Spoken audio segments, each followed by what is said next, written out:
Hello everybody, it's Miscensure if you were not sure. Back again with another Overwatch video. Today, I'll be discussing the brawl that was included in the recent event, Capture the Rooster.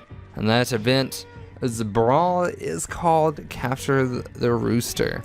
Capture the Rooster is the Blizzard team's take on the traditional Capture the Flag.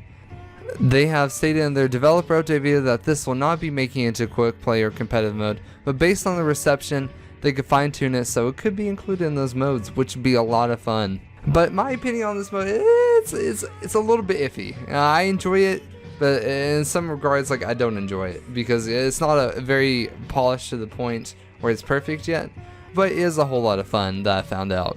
I definitely did not like it at first due to solo queue, and I just found that I didn't know what I was doing, nobody else did, and we were just trying to run around like it was a payload.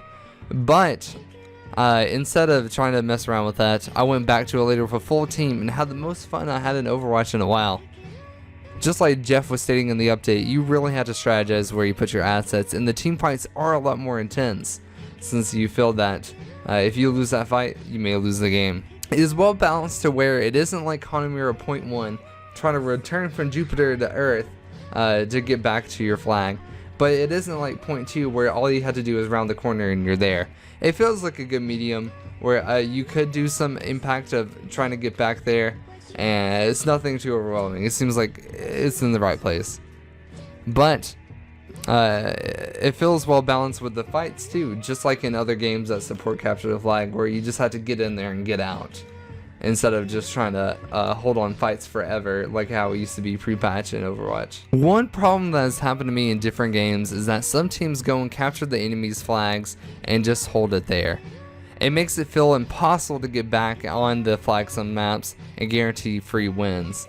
So people will try to initially push at the beginning, get their whole entire team to push, and more often than not, it seems that if they win that fight, they just hold down in your spot, just get their flanker just to go and cap the flag zone over, and there's just no way you can get back in there.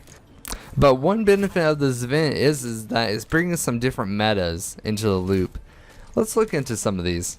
Obvious picks for these game modes if you play them are Symmetra and Torbjorn.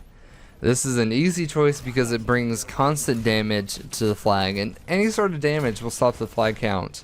However, there are some easy ways to counter this. 3 tanks that do a great job of this is Ryan, Diva, and Winston. If you watch some of the footage in the background, you can see how I block some of the damage so we can just get the cap. But the problem is with them though is that they're pretty darn slow.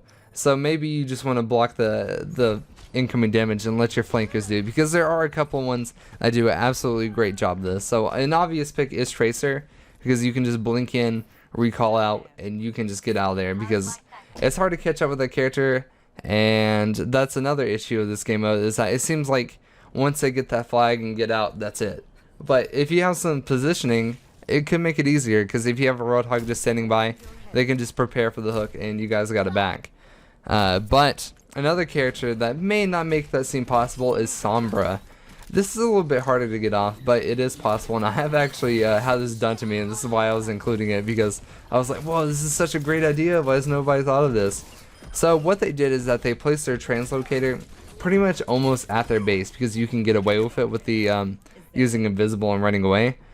What they did is that they placed the translocator, go grab the flag, and just teleported back. And they were pretty much back at the point. And I was like, what? That is crazy. That's so broken. But then again, they get Sombra gets detected by the turns and stuff, so it's not as easy said as done.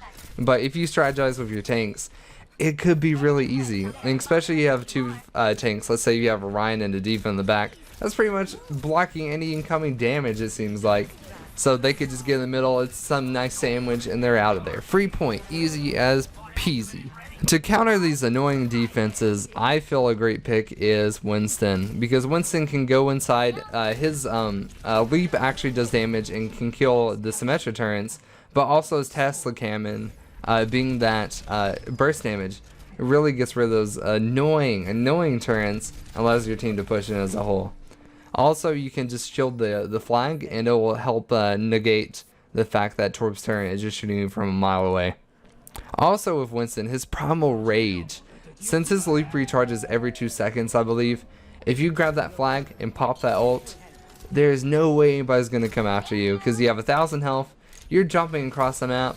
You're pretty much good to go. That's a free cap for you. After telling you guys about the heroes that I think are particularly good in this game mode, what about an overall team strategy? Well, I think diving in at the first is a guaranteed control over the flag is a great idea. How was discussing that you can just cap down on their point and just get the flanker just to cap every single time while you hold it there? It's a really good idea. It's probably way too good, better than it should be, but it's honestly an amazing idea.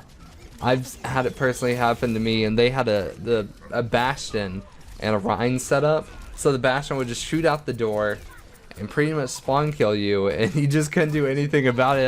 I was about to die. It's like it was pretty much over. I just AFK'd and it was all said and done. It seems, however, that most of the time that after you lose that initial fight, it's a better idea not to have your whole entire team go after it again.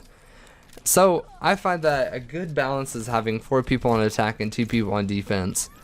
So I think the best characters to leave behind are the self-healing ones. So let's say you have Torb. He can put down his armor packs, and his ultimate actually recharges his health. And another great suggestion for this team comp in the back is Bastion.